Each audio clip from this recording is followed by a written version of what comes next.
வணக்கம். எக்ட்ராவினுடைய தினசரி வழிகாட்டி ஈக்விட்டி ப்ரோவுக்கு வரவேற்கிறோம். இன்றைக்கி வியாபாரம் எப்படி பண்ணுறதுன்னு பார்க்கறதுக்கு முன்னாடி இந்த என்ன நீங்கள் ஃபாலோ பண்ண வேண்டிய விதிமுறைகளையும் நினைவுபடுத்திகிட்டே வரேன். நிறைய ட்ரேட் பண்ணுறது தவிர்க்கணும். ஒரு கவுண்டரில் 1 or 2 ட்ரேட்ஸ் பண்ணால் போதுமானது. அதிகபட்சம் முதல் 15 மினிட்ஸ் ஜாக்கிரதையாக இருக்கணும்னு சொல்லியிருக்கேன். இதில் கவர் பண்ணுற விஷயம் ஃபியூச்சர்ஸ் நிஃப்டி, பேங்க் நிஃப்டி, எஸ்எல்டி இது 3 ஃபியூச்சர்ஸ்லையும் டெக் மஹிந்திரா, ஆக்சிஸ் பேங்க் 2 கேஷ்லையும் தொடர்ந்து பண்ணுறோம். புதுசாக ஒவ்வொரு 3 கேஷ் ஸ்கிரிப்ட்ஸை நம்ம ஐடென்டிஃபை பண்ணுறோம். எப்பயுமே ரெசிஸ்டன்ஸ் தாண்டும் போது பை அண்ட் செல் பண்ணணும். சப்போர்ட் உடைக்கும் போது செல் அண்ட் பை பண்ணணும்னு சொல்லியிருக்கோம். இந்த ஜாக்பாட் பை ஜாக்பாட் செல்லை நினைவில் வச்சுக்கோங்க.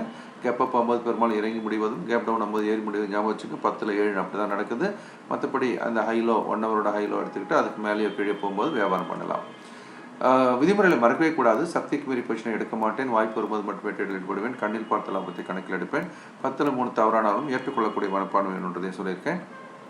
அடுத்து நிஃப்டியை பொறுத்த வரைக்கும் இன்றைக்கி 2 பக்கமே லாபம் எடுக்கக்கூடிய ஒரு வாய்ப்பு இருந்தது. 11,530 தாண்டி மேலே 573 வரைக்கும் போனது பார்க்குறோம்.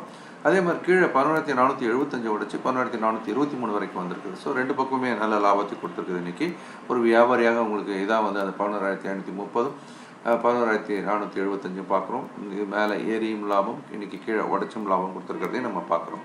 அடுத்து பேங்க் நிஃப்டி பொறுத்த வரைக்கும் அதே மாதிரி தான். 30,050 ரெசிஸ்டன்ஸும் 29,900 நம்ம சப்போர்ட்டாக கொடுத்துருக்கோம். 30,050 உடச்சி அப்படி பார்த்தீங்கன்னா 150, 250 ஏற்கனவே 225 புள்ளிகள் மேலே ஏறி நல்ல பலத்த லாபத்தையும் கீழே 29,900 உடச்சி கீழே வரும்போது 29,780 அப்படின்னு சொல்லும்போது 100 புள்ளிகளுக்கு மேலான ஒரு இறக்கத்தை நம்ம பார்க்கணும். 120 புள்ளிகள்.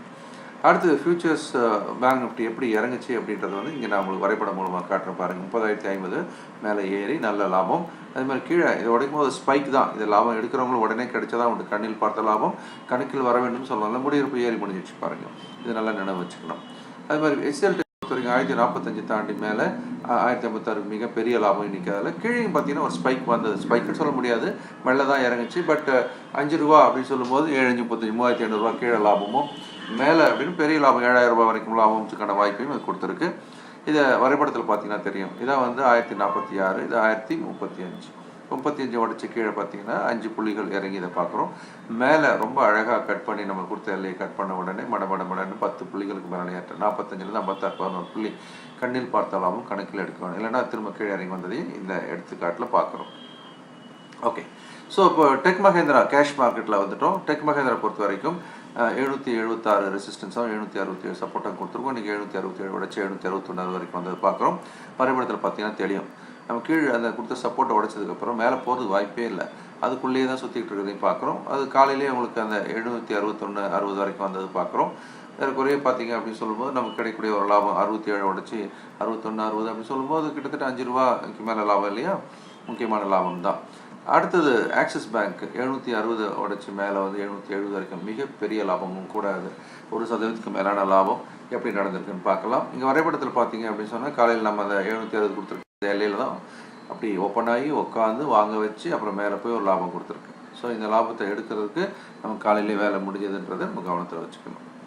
அடுத்து அப்படின்னு பார்க்கும்போது கேஷ் செக்மெண்ட்டில் இன்றைக்கி கொடுத்த 3 பங்கில் கிளன்மார்க் 652 கீழே 644 கொடுத்துருந்தோம். அது கீழ் எல்லையை 644 உடச்சி 640 போயிருக்கிறத பார்க்குறோம்.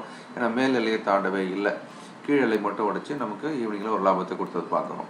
அடுத்து ஹேவல்ஸ் எடுத்தோம் அப்படின்னா ஒரு கேப் அப். அது கேப் அப்பாக இறங்கினா கூட நான் அது உங்களுக்கு நட்ட வர வாய்ப்பு உண்டு அப்படின்னு நான் சொல்லியிருக்கேன். ஆனால் கீழே நல்ல லாபம் 752 உடச்சி 745 வரைக்கும் ஏதாவது நட்டங்கள் இங்கே வாங்குறதுல வந்திருந்தால் அது இங்கே ஈடுகட்ட முடியுன்றது நம்ம நினைவில் வச்சுக்கணும்.